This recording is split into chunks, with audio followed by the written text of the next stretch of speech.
तो अब हम लोग ये जो कंसेप्ट पढ़ रहे हैं इसका नाम है Pythagoras theorem.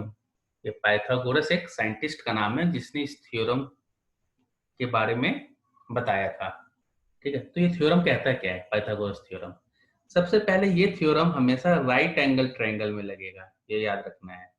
This theorem is applicable in right angle triangle. Right angle triangle का क्या मतलब है, हम लोग पहले भी पढ़े कि राइट एंगल ट्रायंगल का मतलब होता है कि वो ट्रायंगल जिसका एक एंगल 90 डिग्री हो। ठीक है, वो ट्रायंगल जिसका one angle one angle is 90 degree. बाकी दो एंगल कुछ भी हो बट एक एंगल 90 डिग्री होना चाहिए। तो देखिए यहाँ पे मैंने 90 डिग्री का साइन बना दिया, इसका मतलब कि ये एंगल 90 डिग्री है। ठीक है, तो अगर मैं इसे ए बी और सी ये नाम दूं मैं ट्रायंगल को। ठीक है, तो इस ट्रायंगल में पाइथागोरस ने क्या थ्योरम दिया कि sum of square of two side. अब देखिए सबसे पहले मैं ये बता दूं कि इस ट्रायंगल में बोलते हैं 90 डिग्री के सामने जो साइड है 90 डिग्री, ये 90 डिग्री है, इसके सामने जो साइड है उसे हम बोलते हैं हाइपोटेन्यूस। हाइपोटेन्यूस, ठीक है, इसे जो 90 डिग्री के सामने है वो वाला साइड, और वो साइड हमेशा सबसे बड़ा साइड होगा। ठीक है, ये बिगेस्ट साइड होगा इस ट्रायंगल का, लार्जेस्ट साइड बोलिए या बिगेस्ट, सबसे बड़ा साइड यही होगा, और ये हमेशा 90 डिग्री के सामने होगा, उसे हम हाइपोटेन्यूस बोलते हैं। ठीक है, तो इसे हिंदी में विकर्ण भी बोलते, विकर्ण या कर्ण बोलते हैं हिंदी, अब पता नहीं मुझे, बट ठीक है इंग्लिश में हाइपोटेन्यूस बोलते हैं। ठीक है, तो पाइथागोरस ने क्या कहा कि ए बी का स्क्वायर मतलब इस साइड का स्क्वायर प्लस बीसी का स्क्वायर, मतलब जो दो साइड है जो 90 डिग्री के साथ लगे हुए हैं, एक ये साइड और एक ये साइड। ठीक है, जो 90 डिग्री के साथ लगे हुए साइड है उनका स्क्वायर का जोड़ हमेशा ये जो तीसरा सबसे बड़ा साइड है जिसे कि हमने हाइपोटेन्यूस कहा है, उस हाइपोटेन्यूस के साइड के स्क्वायर के बराबर होगा हमेशा। एक राइट एंगल ट्रायंगल में, एक राइट एंगल ट्रायंगल में क्या होगा, A B square plus B C square is equal to hypotenuse square. ठीक है, अब इसे हम और किस तरह से आप समझिए, आप सोचिए कि आपको दिया हुआ है कि ए बी साइड की दूरी 3 सेंटीमीटर है, ए बी साइड की लेंथ 3 सेंटीमीटर है और बी सी साइड की लेंथ 4 सेंटीमीटर है, और आपको ए सी साइड की लेंथ बतानी है। तो आप इस पाइथागोरस थ्योरम का यूज करके आप बता सकते हो। कैसे, क्योंकि हमें पता है ये राइट एंगल ट्रायंगल है, तो हम जानते हैं राइट एंगल ट्रायंगल में क्या होता है, A B square plus B C square is equal to hypotenuse square that is A C square. ठीक है, अब ए बी साइड का तो वैल्यू दिया हुआ है आपको, क्या दिया हुआ है 3 यानी कि 3 स्क्वायर, बीसी का वैल्यू दिया हुआ है 4 यानी कि 4 स्क्वायर, एसी नहीं पता है तो एसी का पता लगाना है is equal to A C square. तो क्या हो गया, ये 3 स्क्वायर मतलब 9, 4 स्क्वायर मतलब 16 equal to A C square. So हम ऐसे भी लिख सकते हैं A C square equal to 9 plus 16, यानी कि कितना हो गया 9 प्लस 16 25।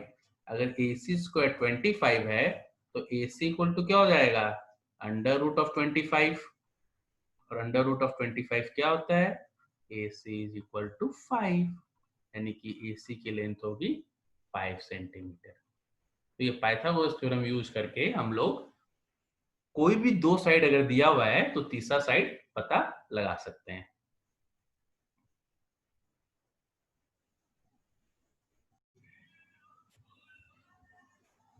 तो कल हम लोगों ने पाइथागोरस थ्योरम पढ़ा था। पाइथागोरस थ्योरम में हमने क्या पढ़ा था कि ट्रायंगल के जो राइट एंगल ट्रायंगल है, राइट एंगल ट्रायंगल, उसमें जो दो साइड है उनका स्क्वायर इक्वल टू जो थर्ड साइड है जो कि हाइपोटेन्यूस है उसके स्क्वायर के बराबर होता है। तो देखिए अभी क्वेश्चन क्या दिया हुआ, find the unknown length x in the following figure. इस x का वैल्यू हमें निकालना है। तो ये साफ दिया हुआ कि ये राइट एंगल ट्रायंगल है, एक साइड 6 है और एक साइड 8 है, तो आपको इस x का वैल्यू निकालना है। तो सबसे पहले हमें देखना होगा कि राइट एंगल ट्रायंगल है कि नहीं। हाँ, तो हमें दिख रहा है, तो we know in a right angle triangle we can apply Pythagoras theorem. ठीक है,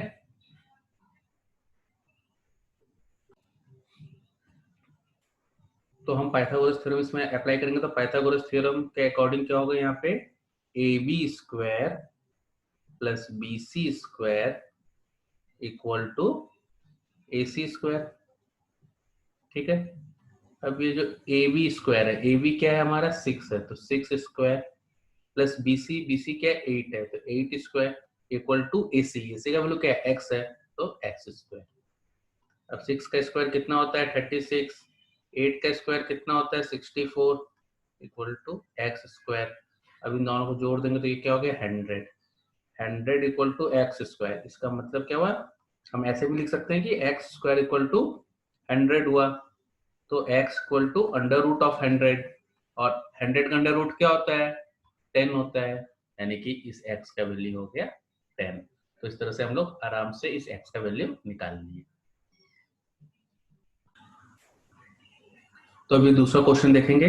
इसमें क्या है, एक साइड 15 सेंटीमीटर दिया हुआ है, एक साइड 8 सेंटीमीटर दिया हुआ है, और इस x का पता लगाना है।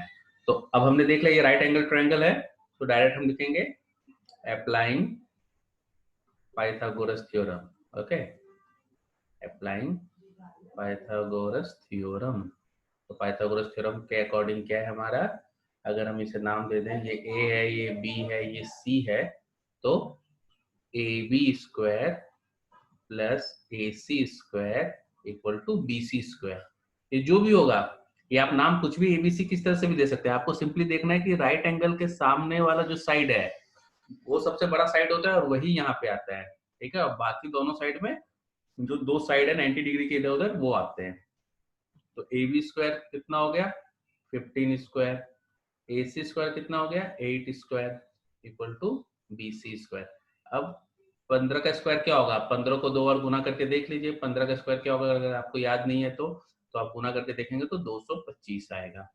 ठीक है, और 8 का स्क्वायर तो 64 होता ही है equal to B C square.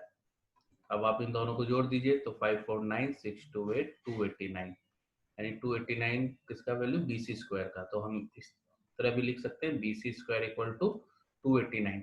अब आप लोगों को कम से कम 1 से 20 तक का स्क्वायर याद होना चाहिए। अगर 1 से 20 तक का स्क्वायर है तो आप साफ देखेंगे कि अच्छा ये तो 17 का स्क्वायर होता है, तो 289 का स्क्वायर रूट निकालेंगे, 289 का स्क्वायर रूट होता है 17, तो इसका वैल्यू हो गया 17 सेंटीमीटर। समझ गए। देखिए पाइथागोरस थ्योरम लगाना तो आसान है, सो स्क्वायर का वैल्यू याद रखना पड़ेगा। तो मैं यहाँ पे स्क्वायर का वैल्यू लिख दे रहा हूँ, तो मैं यहाँ पे स्क्वायर लिख दे रहा हूँ। तो 1 का स्क्वायर 1 होता है, 2 का स्क्वायर क्या होगा 4, 3 का स्क्वायर 9, 4 का स्क्वायर 16, 5 का स्क्वायर 25, 6 का स्क्वायर 36, 7 का स्क्वायर 49, 8 का स्क्वायर 64, 9 का स्क्वायर 81, 10 का स्क्वायर 100। तो यहाँ तक तो सबको जनरली याद रहता है, पर हमें 11 से 20 तक अब याद रखना होगा। 11 का स्क्वायर 121, 12 का स्क्वायर 144, 13 का स्क्वायर 169, 40। देखिए आप सोचेंगे कि 13 का स्क्वायर मैं याद क्यों रखूं, मैं तो 13 इंटू 13 कर सकता हूँ। बट आपको जरूरत इसकी कब महसूस होगी, जब आपको 196 का स्क्वायर रूट निकालना होगा, तो आपको याद नहीं रहेगा ये 196 का स्क्वायर रूट क्या होता है। तो आपको याद रखना होगा कि अच्छा ये तो 14 का होता है। ठीक है, तो आप वहां तक याद ही रख लीजिए। 15 का स्क्वायर 225, 16 का स्क्वायर क्या होता है 256, 17 का स्क्वायर अभी हमने सॉल्व किया था उसमें 289 था। तो अगर आपको पता है कि अच्छा 17 का स्क्वायर 289 होता है, तो यानी आप 289 का स्क्वायर रूट निकालेंगे तो याद ही रहेगा अच्छा ये तो 17 का होता है। इसलिए सबका स्क्वायर और स्क्वायर रूट याद रखना जरूरी है। ठीक है, 19 का स्क्वायर 361 और 20 का स्क्वायर 400। तो आप कम से कम 1 से 20 तक का स्क्वायर और उसका स्क्वायर रूट याद रखें हमेशा। देखिए अभी एक क्वेश्चन है, इसमें क्या है एक ट्रायंगल एबीसी है, उसके अंदर ही एक और ट्रायंगल बना हुआ है, मतलब आप समझ लीजिए एक डी पॉइंट लिया गया है जो कि एडी है, और ये 90 डिग्री है, ये 90 डिग्री है। इसका वैल्यू 12 दिया हुआ है इस लेंथ का, एडी का वैल्यू 12 दिया हुआ है और ये AB और AC बराबर है, AB और AC बराबर है जो कि 37 के बराबर है, ठीक है। तो आपको इस BC का वैल्यू निकालना है जो कि x है, तो इस x का वैल्यू निकालना है, ठीक है। तो आप सबसे पहले ये समझ में आ गया कि जो ABC है, ट्रायंगल ABC, ये एक आइसोसेलेस ट्रायंगल है ना, क्योंकि इसका AB और AC दोनों बराबर है, साइड बराबर है। तो इसमें ये जो AD है, AD जो है, AD ये जो है ये क्या काम कर रहा है, क्योंकि आप देखो ये इधर 37, इधर ही 37, इधर ये 12 है, तो इसका मतलब ये जो है इसमें AD is median, AD is median of BC। इसका मतलब कि क्या है, BD is equal to CD is equal to x/2। मतलब क्या है कि ये D जो है इसका मिड पॉइंट है, ये जो D है इसका मिड पॉइंट है, यानी कि BD का वैल्यू x/2 है और CD का वैल्यू भी x/2 है। तो अगर मैं BD का वैल्यू निकाल लूं तो मुझे x/2 पता चल गया, तो उसका सीधे डबल कर दूंगा तो x का पता चल गया। इसलिए अब मुझे सिर्फ ये वाला ट्रायंगल कंसीडर करना है, कोई भी एक ट्रायंगल आप कंसीडर कर सकते हो। तो मैं इस ट्रायंगल को कंसीडर कर रहा हूँ, ADB, इस ट्रायंगल को कंसीडर कर रहा हूँ, ठीक है। इसमें मुझे साफ दे दिया कि ये 37 है, ये 12 है और इस BD का पता लगाना है कि ये BD क्या है, ठीक है। अगर BD का पता चल गया तो जो BD का डबल हो जाएगा BC का वैल्यू। तो अब ये चूंकि राइट एंगल ट्रायंगल है, it is a right angle triangle, it is a right angle triangle, so apply Pythagoras theorem, so apply Pythagoras theorem, इसमें पाइथागोरस थ्योरम लगा लोगे। अब पाइथागोरस थ्योरम में फिर वही याद रखिए कौन सा दो साइड लेना होगा, एक AD और एक BD, यानी कि AD square plus BD square equal to AB square, ये हो गया। इस BD का वैल्यू क्या है, यहाँ पे x/2 है, मुझे पता है इसका वैल्यू x/2 है, ठीक है। अब आप AD का वैल्यू पुट कीजिए, यहाँ पे AD क्या है 12 स्क्वायर प्लस BD तो मुझे पता नहीं क्या है, बट x/2 है ये मुझे पता है, यानी कि x/2 का square equal to AB square, AB क्या है मेरा 37, तो 37 स्क्वायर, ओके। अब आप इसे यहाँ पे लिख सकते हैं 12 स्क्वायर प्लस x/2 का होल स्क्वायर, यही था, इक्वल टू 37 स्क्वायर। अब 12 का स्क्वायर तो आपको पता है क्या होता है 144, तो आपने लिख दिया।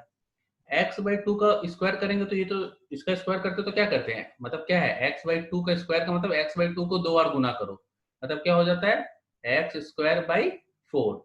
तो हम यहाँ पे इसे लिख देंगे x²/4 इक्वल टू 37 स्क्वायर। अब 37 का स्क्वायर तो हमने याद किया नहीं है, तो कोई बात नहीं, हम 37 को मल्टीप्लाई कर लेंगे 2 बार और फिर देख लेंगे क्या हो रहा है।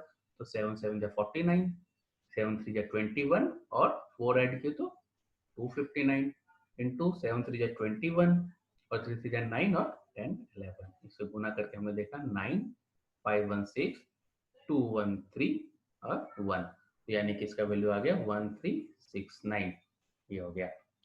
तो अभी तो मुझे सिर्फ ये पता चला है, तो अब x²/4 ये है, तो इस 144 को हम इधर ले जाएंगे तो क्या हो जाएगा, माइनस हो जाएगा। तो x²/4 इक्वल टू 1369 माइनस 144, ठीक है। अब इसे माइनस कीजिए आप, इसमें से 144 को माइनस कर दीजिए तो कितना हो गया, 9 में से 4 गया 5, 6 में से 4 गया 2, 3 में से गया 2 और ये 1225, यानी कि x²/4 इक्वल टू 1225। ये तो x²/4 का वैल्यू निकला। अब 1225 का अब यहाँ पे आप x²/2 ना भी लिख के सीधे हम यही लिख सकते थे कि BD, तो मुझे x के टर्म में नहीं निकालना, मुझे BD का वैल्यू निकालना है, तो हम यहाँ पे BD² ही लिख लेते हैं सीधा, आराम रहेगा हमें BD निकालने में। BD² इज 1225, यानी कि BD का वैल्यू क्या होगा, BD का वैल्यू क्या होगा √1225। अब आप लोगों को इसका तो याद नहीं है, ये 1225 किसका है, तो ये 35 का होता है, 35 का होता है स्क्वायर रूट। मतलब अगर आप 35 को 2 बार गुना करेंगे, अगर आप 35 को 2 बार गुना करेंगे तो आपको 1225 आएगा, तो यानी कि BD का वैल्यू 35 आ गया। तो BD तो आधा था उसका, ये तो हमें पता था, ये BD आधा है, तो ये अगर 35 है तो ये भी 35 है, दोनों तो इक्वल था। इसका मतलब BC इक्वल टू क्या हो गया, BD प्लस CD, जो कि दोनों ही 35 है, तो 35 प्लस 35 यानी कि 70। इसका वैल्यू हो गया, जो टोटल है x का वैल्यू 70 आ गया।